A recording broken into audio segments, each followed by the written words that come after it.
अखिलेश यादव राजीव राय अखिलेश यादव राजीव राय और जोर जोर के काज सरकार में और जोर जोर के काज भैया अखिलेश यादव राजीव राय जिंदाबाद जिंदाबाद बोला बोला की जय बोला संसार की जय अखिलेश यादव राजीव राय जिंदाबाद जिंदाबाद जिंदाबाद जिंदाबाद अखिलेश यादव राजीव राय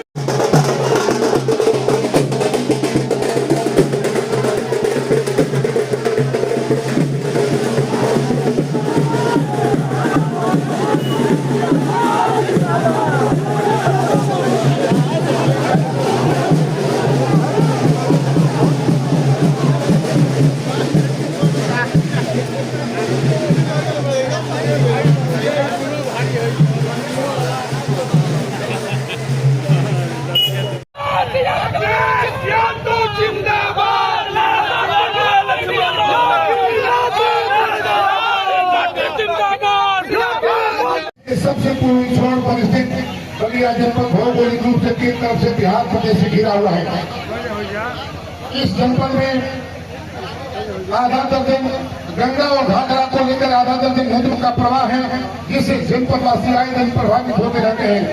वहीं पर ये नदियां सत्ताधारी दल के लिए प्रधान साबित हो रही है, क्योंकि सत्ता में बैठे वरिष्ठों इन नदियों के किनारे पे अपने अवैध शराब और खनन का कारोबार चला रहे हैं।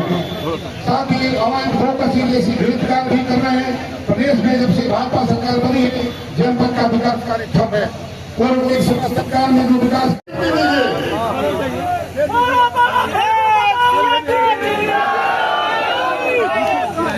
समाजवादी पार्टी संग्राम सिंह यादव समाजवादी पार्टी जिंदाबाद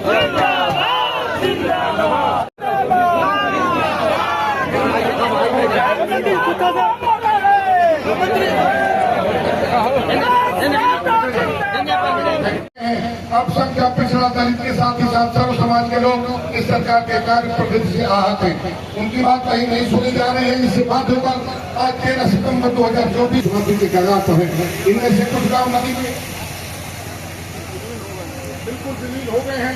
इसी प्रकार बलिया तहसील के गोपाल नगर गाँव का अस्तित्व खतरे में है। सिरान गठिया गाँव के लगभग 250 परिवार बेघर हो गए हैं। उसी घाघरा गरीब और आम आदमी को मोटी रकम खर्च करनी पड़ रही है। आपसे निवेदन है कि अव्यवस्थाओं को सुधारते हुए जिला चिकित्सालय में निर्मित ट्रामा सेंटर को तत्काल चालू कराते हुए बलिया में मेडिकल कॉलेज का बहुप्रतीक्षित नियति बन गई है। जले हुए ट्रांसफार्मर महीनों तक नहीं बदले जा रहे हैं। यहाँ के जर्जर विद्युत तार दुर्घटनाओं को दावत देते हैं। आपसे निवेदन है जनपद के सभी बिजली का साथ साथ ट्रांसफार्मरों का संरक्षण प्राप्त करें, बल्कि वे लोग इसमें स्वयं संलिप्त हैं।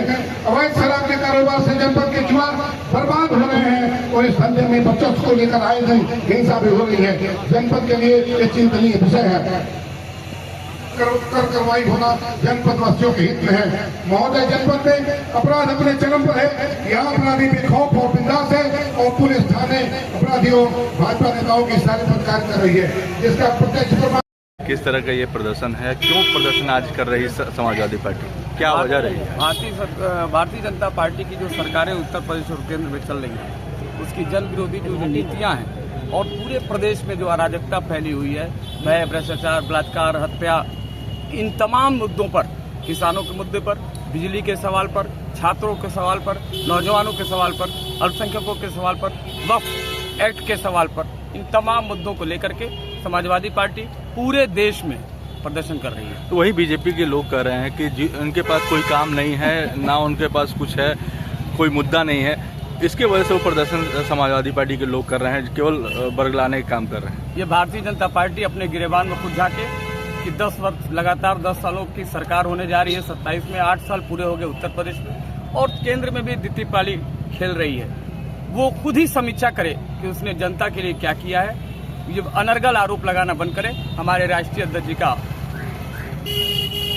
ऐलान है कि हम भारतीय जनता पार्टी को जब तक सत्ता से उखाड़ करके जन सरोकार के मुद्दों पर खड़े नहीं हो जाएंगे, तब तक हम लोग आंदोलन चलाते रहेंगे। अभी ये शुरुआत है।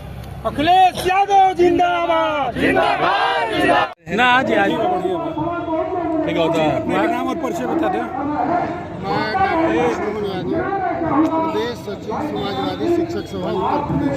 आज यहाँ पे किस तरह का आप लोग धरना प्रदर्शन कर रहे हैं, क्या मांग है आप लोगों की?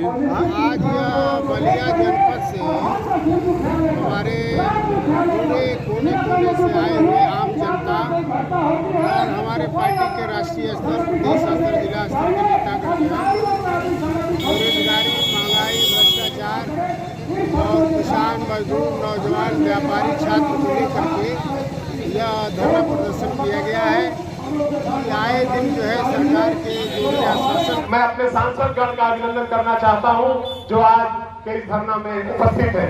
मित्रों, मैं अपना पूरा समय अपने नेता परम आदरणीय राम गोविंद चौधरी जी को देता हूं, जो मैं अपने को संबद्ध करता हूं उन तमाम अपने पूर्व वक्ताओं की भावनाओं से। जिन समस्याओं का उन्होंने उल्लेख किया है उनको दोहराने की जरूरत नहीं है। और अभी रिजवी साहब ने जिला प्रशासन के ओर जो इशारा किया है, मैं समझता हूं वो बहुत साफ है। प्रशासन को पूरी तरह से आंख खोल करके देख लेना चाहिए और अपना दिमाग बना लेना चाहिए कि हमारे अध्यक्ष जी के एक निर्देश पर आज की जो धरना सभा आपके सामने चल रही है, और इस धरने में सभा में जितने लोग हैं कम से कम इसके 8 गुना लोग इसके बाहर हैं, तो अंदाजा हो जाना चाहिए कि इस जनपद का कोई गांव ऐसा नहीं बचेगा जो कल की ताकत अगर प्रशासन की तौलनी होगी तो अपनी पूरी मजबूत ताकत के साथ मौजूद नहीं हो जाएगा। इसलिए जिन बातों का आपने उल्लेख किया है और जिन भावनाओं का उल्लेख किया है, उन सब से अपने को जोड़ते हुए और उन समस्याओं का समाधान क्या होगा, आगे की दिशा क्या होगी, ये हमारा नेतृत्व पूरा बैठा हुआ है। अध्यक्ष जी का भी उद्बोधन बाकी है और मैंने जैसा कहा पुनः अपना संपूर्ण समय मैं माननीय राम गोविंद चौधरी जी को देता हूं। एक शेर पढ़ के अपनी बात खत्म करूंगा। वो बताइए, अपने लहू में खुद ही संवरने का वक्त है, अपने लहू में खुद ही संवरने का वक्त है, जीने के लिए आज फिर मरने का वक्त है। इंसानियत हुसैन है, ये दौर है यजीद, फिर एक करबला से गुजरने का वक्त है। बहुत बहुत बहुत धन्यवाद। जय हिंद, जय समाज। अब वही रिश्ता निभाएंगे जो आप यहाँ से रिश्ता बनाकर जाएंगे और रिटायरमेंट के बाद ही रिश्ता निभाएंगे, आपको खोजेंगे। साथियों, बड़ी बातें हुई पार्लियामेंट में, बाढ़ की बातें हो रही थी। पार्लियामेंट में मैंने बाढ़ की बात उठाई थी और मैंने सरकार से पूछा था कि मैं सरकार के उस विद्वान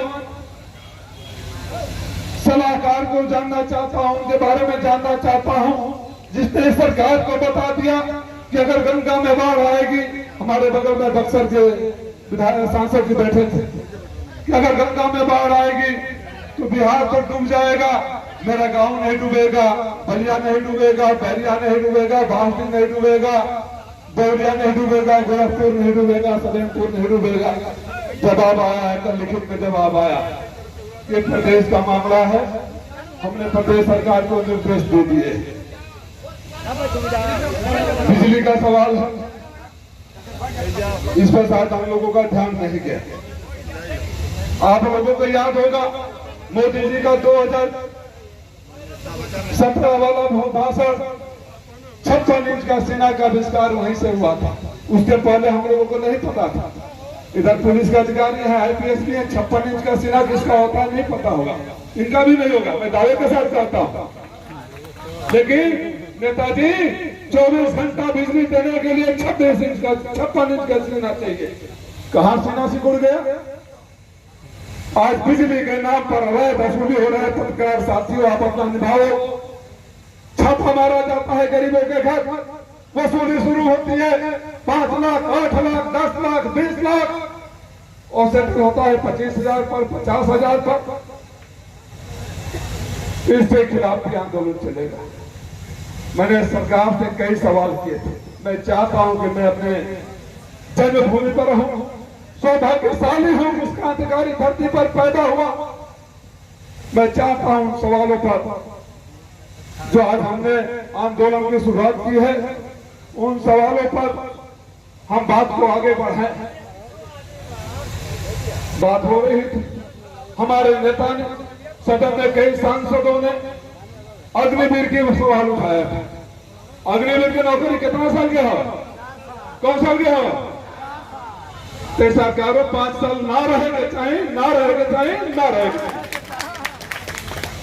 ये फैसला तो करना पड़ेगा। हम लोग वही जाकर लोग कहते थे कि जिंदा को हमें 5 साल तक इंतजार नहीं करती।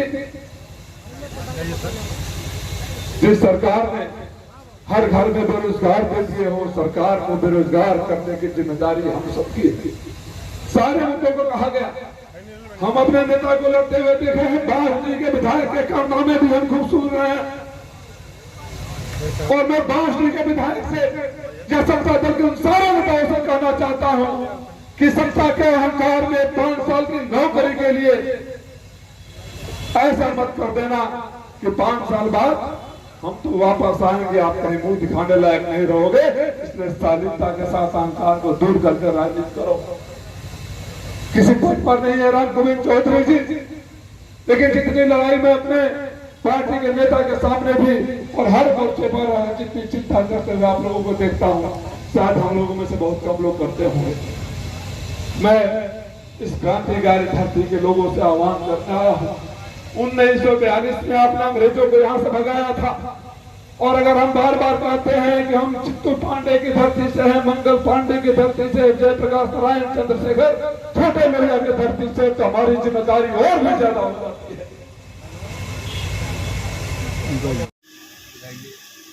आज आप लोगों का प्रदर्शन क्या वजह रही कि आज आपने इतना बड़ा प्रदर्शन? समस्याएं तो पूरे प्रदेश में है कि बलिया जनपद में समस्याओं ने विकराल रूप पकड़ लिया। हमारे यहाँ स्वास्थ्य की स्थिति है कि खुद हमारा अस्पताल ही बीमार हो गया। हमारे अस्पताल में एक्सरे मशीन खराब महीनों से है, सीटी स्कैन की मशीन खराब महीनों से है, रेडियोलॉजिस्ट है ही नहीं, जो डॉक्टरों की बहुत कमी है हमारे जनपद में, और हमारा अस्पताल केवल रेफर होकर आ गया। और कोई मरीज हमारा एक्सीडेंट होता है तो बनारस जाते जाते रास्ते में मर जाता है, कोई बीमार पड़ता है तो अच्छे डॉक्टर नहीं है तो रेफर करते हैं मऊ जा करके, और बनारस जाकर शोषण के शिकार हो रहे हैं। ये सरकार कब से मेडिकल कॉलेज बना रही है? बिजली की समस्या चरमराई है, गांव में 2-2 घंटा 4-4 घंटा बिजली मिल रही है। सब स्टेशन की क्षमता वृद्धि नहीं होने से वो टिप कर जा रहा है। गाँव में ट्रांसफार्मर इतना जल रहे हैं कि महीनों महीनों की पेंडेंसी हो गई। उसका कारण यह है कि जो ट्रांसफार्मर लगे पहले जो कनेक्शन दिए गए थे उससे दुगुना तिगुना कनेक्शन हो गए, क्षमता वृद्धि हुई नहीं, तो तार जर्जर हो गई। इस सब स्थिति को देख करके कानून व्यवस्था खराब है, हर थाने पर पैसा, तहसील में पैसे बिना कोई काम नहीं हो रहा है। कोण खरबार बुढ़ा जात के लड़कों का सर्टिफिकेट नहीं बन रहा है। कोई लड़का पैसा दे देता है तो उसका सर्टिफिकेट बन जाता है, वो गुण हो जाता है, नहीं तो वो नहीं है। इतना भ्रष्टाचार व्याप्त है कि जनता त्राही त्राही कर रही है, नौकरी का कहीं पता नहीं, महंगाई चरम सीमा पर है, तमाम तरह की व्यवस्थाएं हैं। कटान से, बाढ़ से परेशान हमारा किसान है, कितना एकड़ खेत पानी में विलीन हो गया, किसानों के पास कोई इंतजाम नहीं है, मुआवजा मिल नहीं रहा है। तमाम समस्याओं को लेकर के आज हम लोगों ने धरना दिया था और सरकार को जगाने का। टोटल कितनी सूत्रीय मांग आप लोगों ने की है?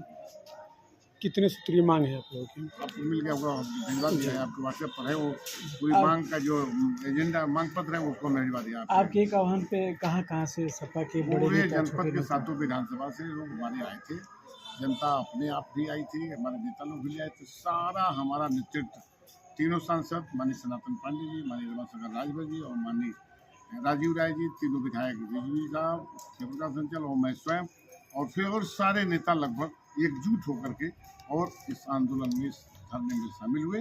और कार्यकर्ताओं का आपके माध्यम से बधाई कि उन्होंने इस कार्यक्रम को, इस धरने को सफल बनाया। जितनी आपकी मांगे अगर सुधार नहीं हुआ तो आगे आप लोग का क्या एक्शन रहेगा? लगातार समाजवादी पार्टी जनता की लड़ाई लड़ती है। आज के कार्यक्रम से कितना प्रभाव पड़ेगा?